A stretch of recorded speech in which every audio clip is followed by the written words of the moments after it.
Sejam todos bem-vindos ao Centro Espírita Nosso Lar, Casas André Luiz. Esta casa de amor, de caridade, referência na prática da doutrina espírita. Casa esta que nos recebe de braços abertos todos os dias e que desde as primeiras horas da manhã já vem sendo preparada pelos amigos espirituais, que a todos recebem com seu abraço fraterno, auscultando as necessidades de cada um e já preparando para o tratamento adequado. Como em todos os nossos trabalhos, nós iniciamos com uma prece inicial, para a qual eu convido a todos, aqueles que preferirem fechar os seus olhos para se sentirem mais à vontade, podem fazê-lo, e assim vamos nos dirigindo então ao nosso Pai Maior, pedindo: Senhor, Pai de amor e bondade, aqui estamos mais uma vez reunidos em seu nome, em nome de Jesus, para aprendermos um pouco mais da sua doutrina, do seu evangelho, dos seus ensinamentos.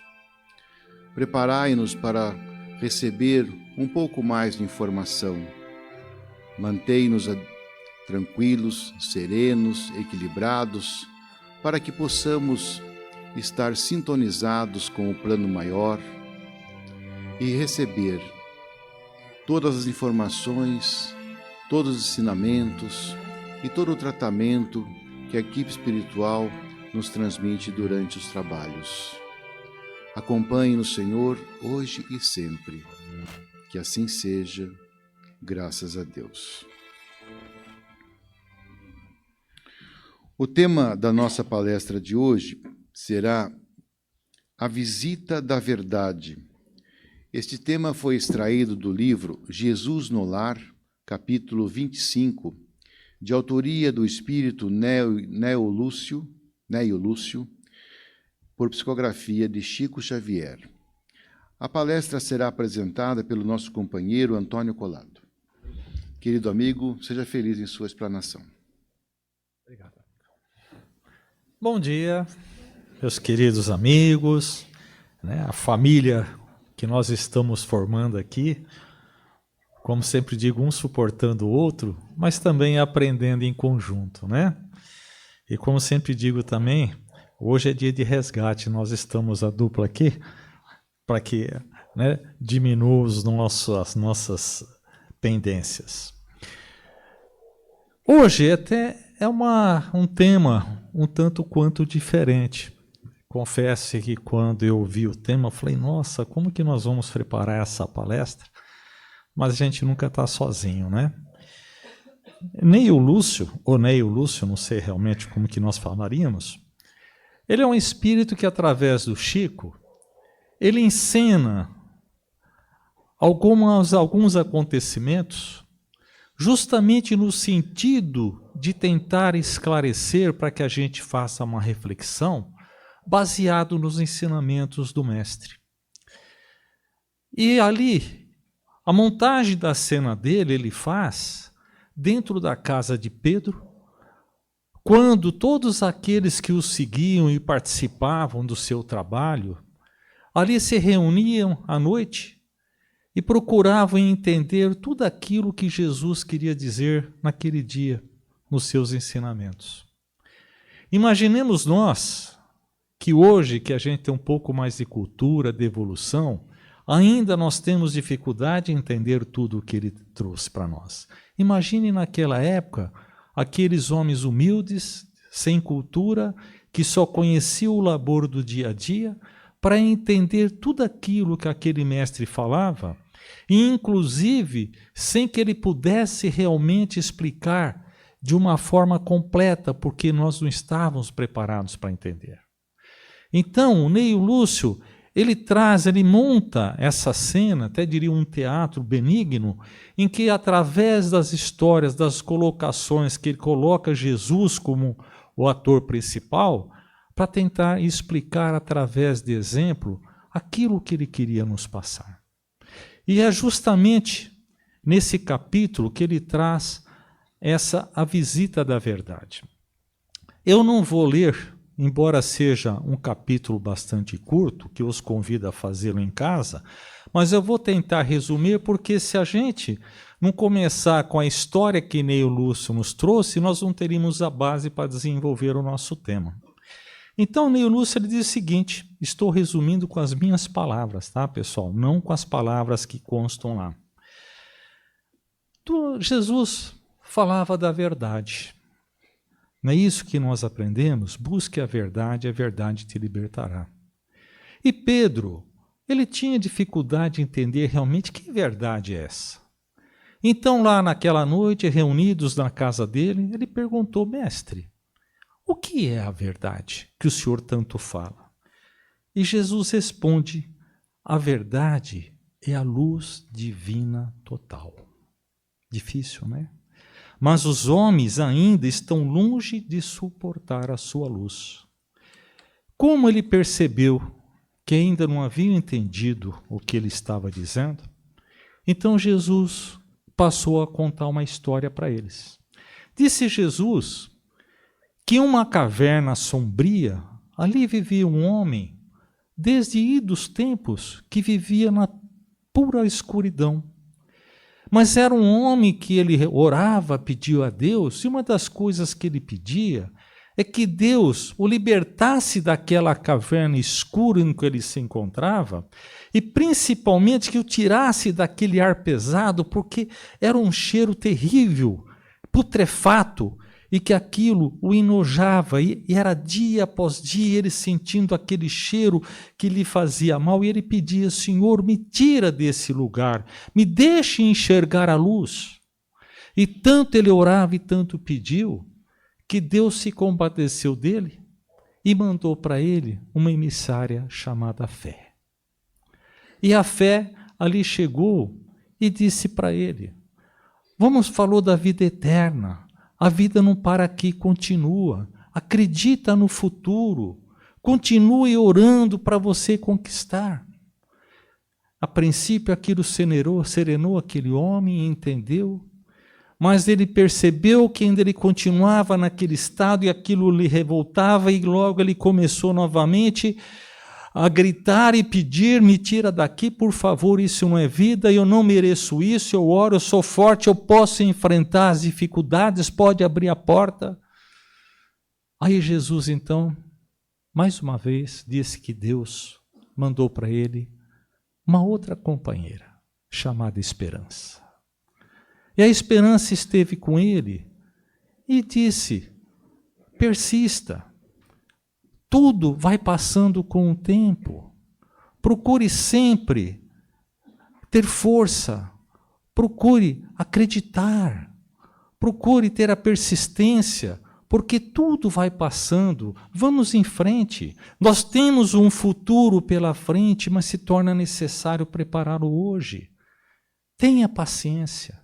Acredite. Nós vamos chegar. Isso acalmou. Mas pouco a pouco, aquela escuridão, aquele cheiro terrível, novamente ele não suportou e começou a esbravejar, muito nervoso, ele não conseguia mais suportar. Então Deus lhe mandou outra mensageira, chamada Caridade. A Caridade o abraçou, o afagou, não se importou com o ambiente fétido, e lhe aconselhou palavras meigas de força, de carinho.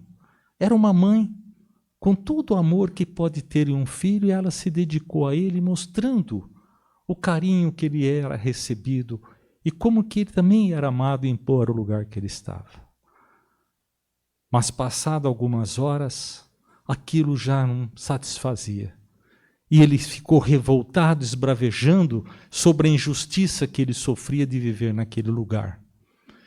E naquele momento que ele estava totalmente revoltado, então Deus lhe mandou a quarta e a mais pungente companheira chamada a verdade. Só que a verdade, ela é pura luz. Ela simplesmente, ela afasta as trevas. Ela ilumina tudo que está à nossa volta, em nosso interior, e ela mostra o que é real, a realidade. Ela não deixa que as coisas que sejam falsas apareçam, porque simplesmente a penumbra que o encobria desaparece e ali está a realidade. E aquele homem, aquele devoto, quando esteve à luz, ele conseguiu enxergar tudo e ele olhou a si próprio. E quando ele se olhou, ele viu que ele estava todo coberto de chagas, cheio de pus, e que aquele cheiro horrível que ele estava sentindo era exalado por ele mesmo. Ele era o causador daquele ar pesado, fétido. Ele olhou e ficou horrorizado. Como que ele poderia fugir de si próprio? E aí ele se envergonhou perante a verdade. E ao invés de pedir a verdade, que lhe ensinasse de como que ele poderia modificar a situação, como que ele poderia sair daquela vida que ele vivia, ele se acovardou perante as dificuldades, porque as mudanças são difíceis. E ele fugiu, procurando uma outra caverna tão escura quanto aquela, para que ele se escondesse e ninguém ouvisse, principalmente da verdade que estava ali olhando. E Jesus complementa essa história dizendo o seguinte: assim ocorre com a maioria dos homens. Sentem-se no direito de todas as bênçãos de Deus e gritam, implorando a ajuda celestial. Porém, mesmo sendo amparados pela fé, esperança e caridade, conformam-se tão somente por um momento. Ora creem, ora descreem. Ora lutam, ora fogem. Mas eles não mantêm por mais vezes que recebam esses três sentimentos que a gente lhe manda. E eles preferem simplesmente procurar uma caverna tenebrosa, onde possam se esconder e viver numa ilusão daquilo que ele não é, mas que gostaria que fosse. E assim termina essa pequena história que Ney Russo nos disse. Embora seja uma história fantasia, mas se nós realmente pensarmos, ela reflete cada um de nós, principalmente no estágio evolutivo em que nós nos encontramos. Será que todos nós realmente aceitamos a vida na sua totalidade como nós a vivemos hoje, ou como temos vivido? Quantas vezes que nós não reclamamos do trabalho que nos dá o pão de cada dia? Porque o sacrifício é muito grande. Toda a dedicação que nós damos muitas vezes não é reconhecido. Por mais que eu faça, simplesmente dizem que eu não fiz mais do que a minha obrigação. E a família? Que a gente sonhava constituir uma família que realmente fosse uma fortaleza, um exemplo, mas lá eu encontro divergências, encontro problemas, palavras diferentes, os filhos que não obedecem. E assim nós vamos sentindo a dificuldade que a vida nos traz. Às vezes o nosso corpo físico que não permite que a gente avance.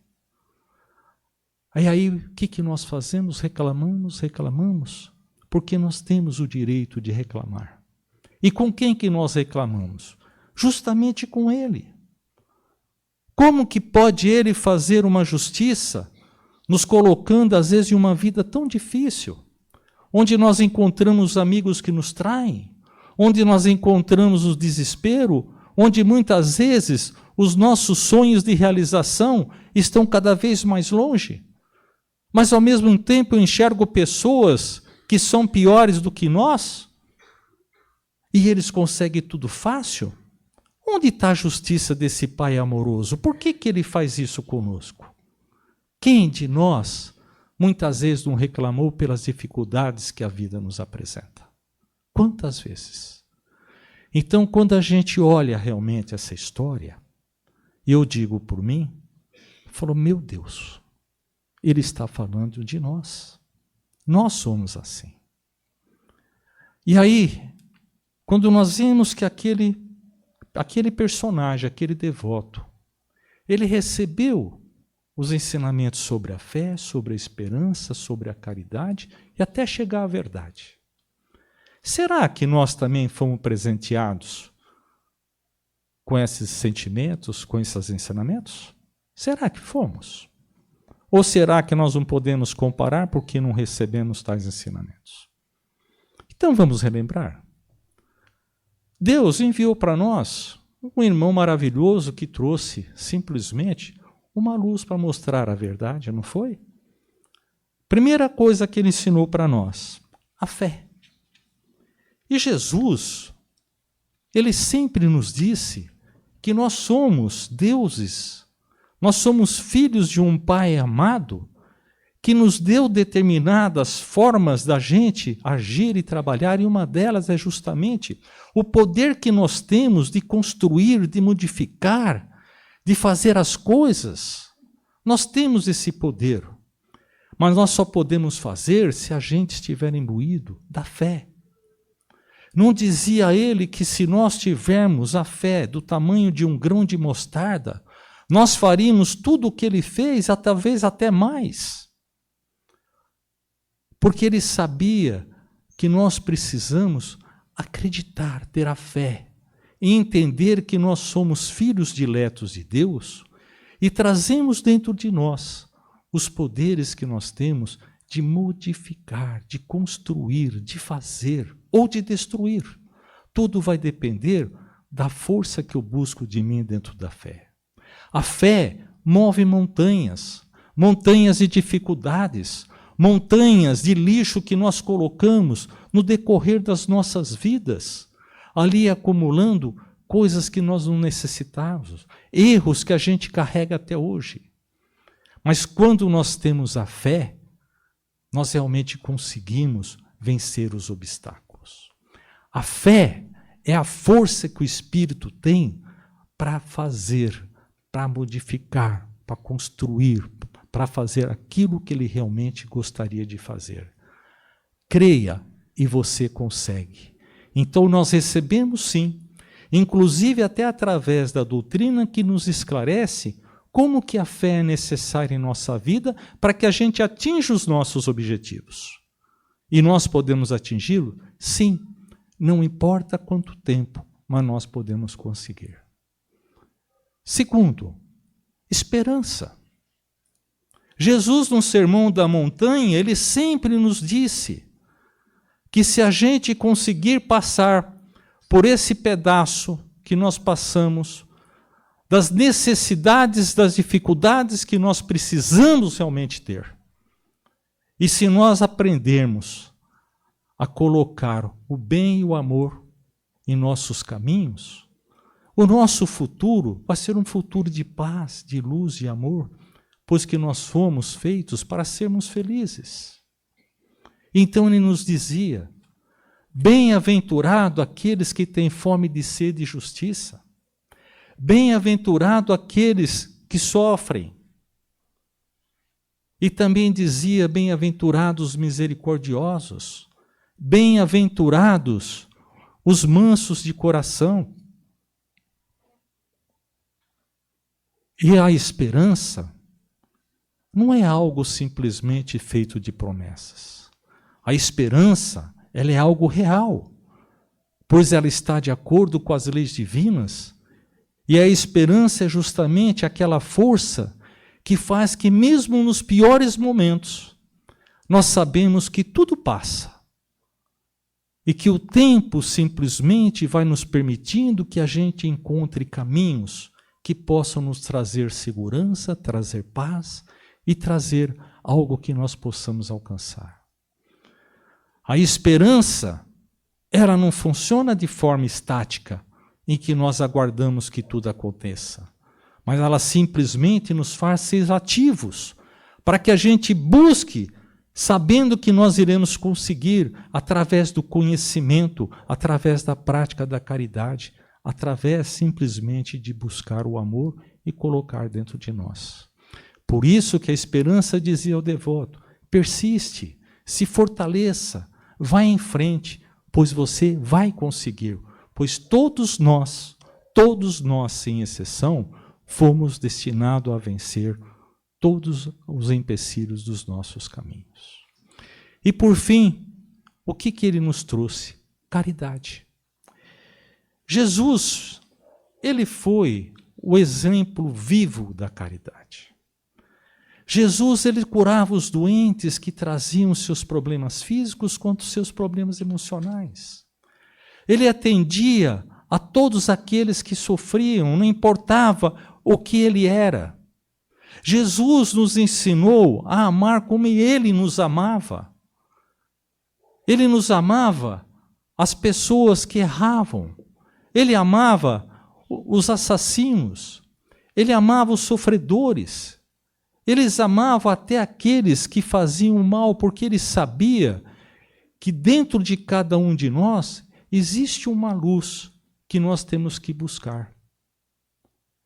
E Jesus, ele trouxe a verdade para nós. Ele é a verdade. Ele é a verdade, como ele dizia, eu sou o caminho, eu sou a verdade, eu sou a vida. Por que ele é a verdade? Porque tudo aquilo que ele nos trouxe, todos os seus ensinamentos, estavam baseados na lei do amor, nas leis divinas. E as leis divinas são universais, são imutáveis, nunca mudam, são perfeitas, pois que o legislador foi simplesmente o Criador perfeito que ele é. E todos os ensinamentos que Jesus nos trouxe, todos, sem exceção, estão simplesmente baseados no quê? Nas leis universais criadas por Deus. E a verdade? Será que nós gostaríamos realmente de ter a verdade para a gente seguir o caminho certo? Será que nós realmente queremos que a verdade nos visite? Será que nós estamos preparados para isso? É cruel? Não. A verdade, ela só nos mostra, através da sua luz, o que nós somos. Ela simplesmente desvenda o que nós escondemos dentro do nosso subconsciente. Nós hoje mesmos estávamos conversando como esse mundo é um mundo difícil onde nós encontramos tantas maldades, tantos feminicídios. E às vezes até nós falamos que são aquelas pessoas mais incultas. Não, nós vamos encontrar em todos os níveis de conhecimento evolutivo. Mas nós nos escondemos, cada um de nós procura ter a sua caverna para que a gente faça paredes de ilusão para que ninguém veja o que realmente nós somos dentro da nossa consciência. E a verdade, quando nós a aceitamos, ela simplesmente vai desnudar aquilo que nós somos. Ela vai mostrar o que nós pensamos, o que nós construímos. A verdade, ela vai nos dizer que todas as dificuldades que nós estamos passando hoje, nada mais é do que a colheita do nosso próprio plantio. A verdade vai nos dizer que as chagas que nós trazemos no nosso corpo espiritual e que se a gente pudesse ver o que nós fizemos conosco mesmo, nada mais é do que reflexo do remorso dos nossos atos. São as mentiras que eu plantei, as dores que eu causei, os enganos que eu fiz, as traições, os assassinatos, em uma vida imortal, que eu vim simplesmente criando as chagas e as feridas que hoje eu trago dentro do meu corpo espiritual, da minha consciência. Se cada um de nós, mesmo não querendo que a verdade nos faça ser conhecidos em público, mas que dentro da nossa consciência que a gente comece a praticar esses 3 sentimentos, fé, esperança e caridade, para que a gente possa, então, ter condições de iniciar o conhecimento com a verdade. Esta história representa cada um de nós. As dores que eu sinto é simplesmente a forma de eu aprender quanto que pesa as dores que eu causei. As pessoas que hoje eu confio tanto e que muitas vezes me traem, são as mesmas que um dia eu desviei do bom caminho simplesmente pelo meu egoísmo. A família difícil que eu estou trazendo, que às vezes me revolta e que não me ouve, são justamente os companheiros que eu levei para o mundo do crime. São as pessoas que eu abusei. Hoje a gente diz que ainda nós vivemos em um país de prova, expiações, ou melhor, de um mundo de provas e expiações, mas nós já avançamos muito, nós já crescemos muito. A gente sempre fala dos nossos defeitos, nós sempre falamos daquilo que nós trazemos de carga pesada dentro de nós, mas a gente aprendeu bastante. Nós hoje conseguimos olhar para o nosso companheiro. Hoje nós conseguimos tentar a melhoria. Hoje nós buscamos conhecimento, nós já demos um passo para frente.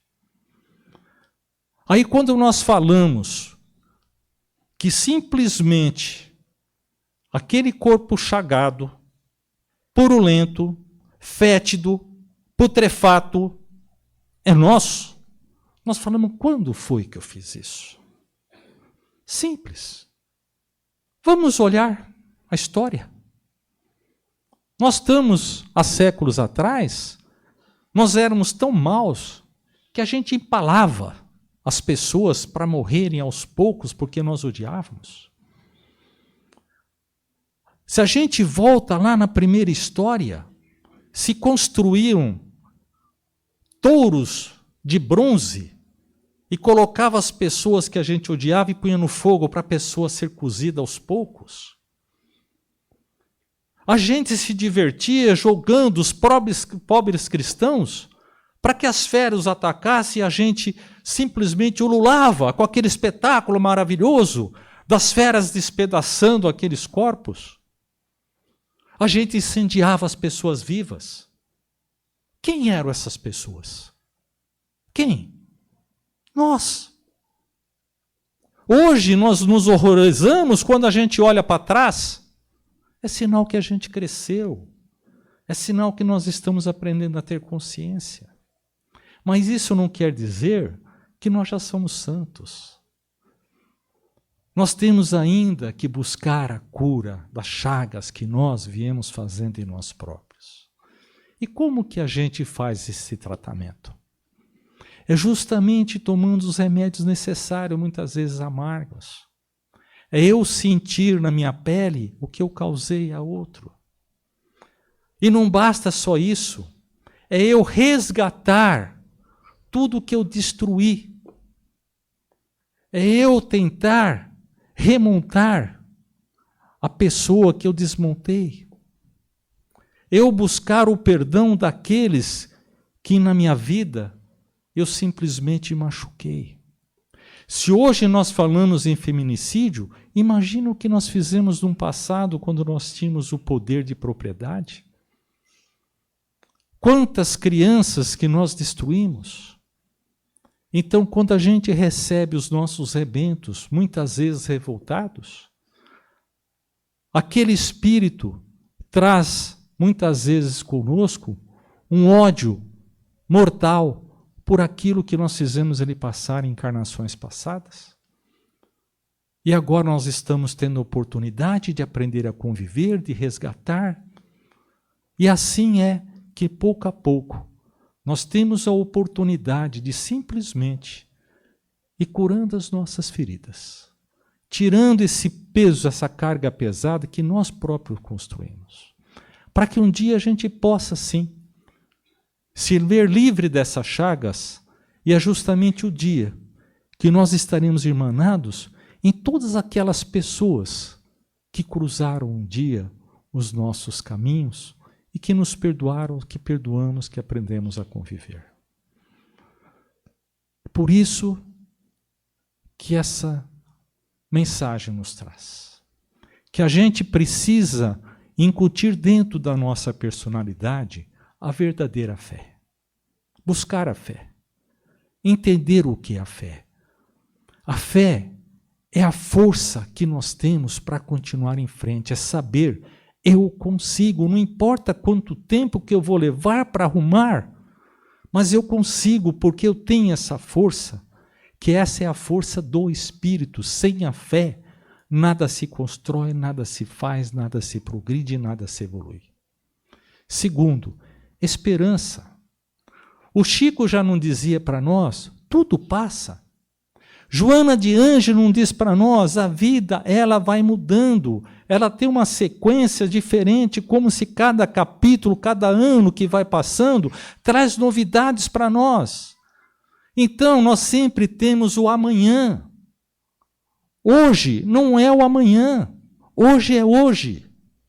O amanhã pode ter o sol, pode ter umas novas oportunidades. Então, que a esperança, mesmo nos momentos mais difíceis, que a gente guarde dentro de si, consciente que Deus é um Pai amoroso e não importa quantas vezes nós precisarmos, Ele vai estar presente conosco. E a caridade. Isso nós temos que colocar em prática, pois é a única forma que nós temos de embutir dentro de nós o sentimento amor. Como que eu posso aprender a amar se eu não pratico? E Jesus já nos dizia sobre a caridade, quando ele nos dizia para a gente amar os nossos semelhantes da mesma forma que nós nos amamos. Que a gente fizesse ao nosso próximo, mesmo que nós gostaríamos que nos fizesse, mas que a gente se colocasse na situação daquele que hoje nós queremos ajudar, se fôssemos nós, como que gostariam que nos tratassem? Isso, a caridade, nada mais é do que a construção do amor. E o amor é simplesmente a gente aceitar as pessoas como são. A gente ajudar aqueles que sofrem. Como que eu posso amar se eu não aprender a abraçar o meu irmão, a saciar a sua sede, a sua fome, a simplesmente vesti-lo quando está frio? E como que nós podemos um dia nos apresentar perante Deus, se nós não formos completos em amor?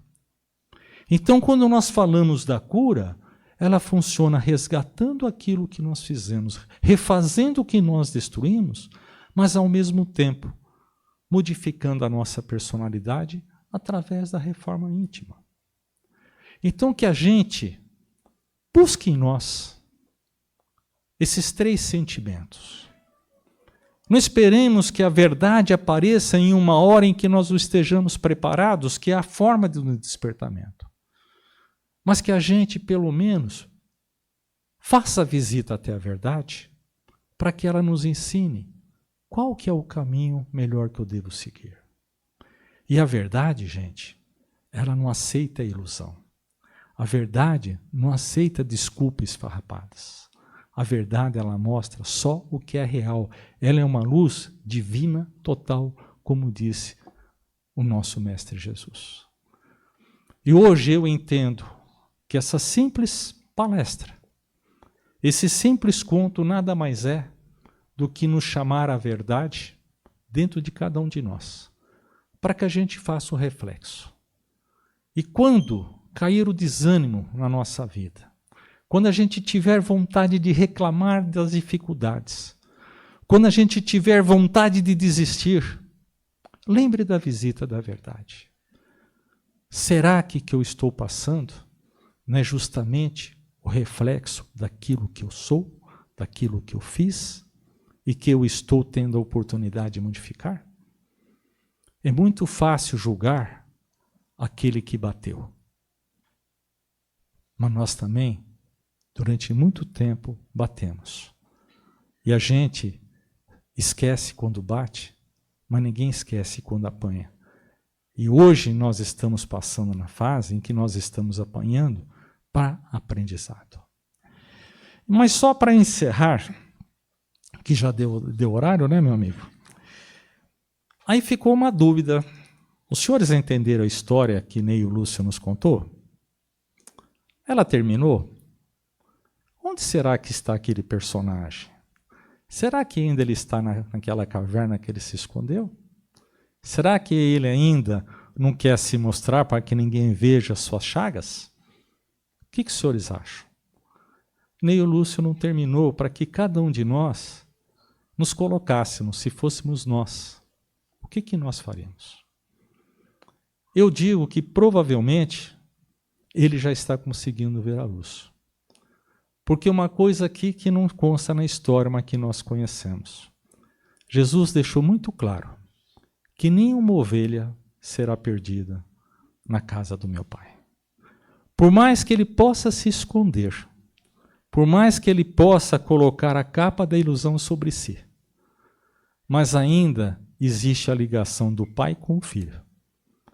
E tantas vezes quanto necessário, Deus vai estar enviando para ele, nem que seja na surdina, escondida no silêncio, a fé, a esperança e a caridade.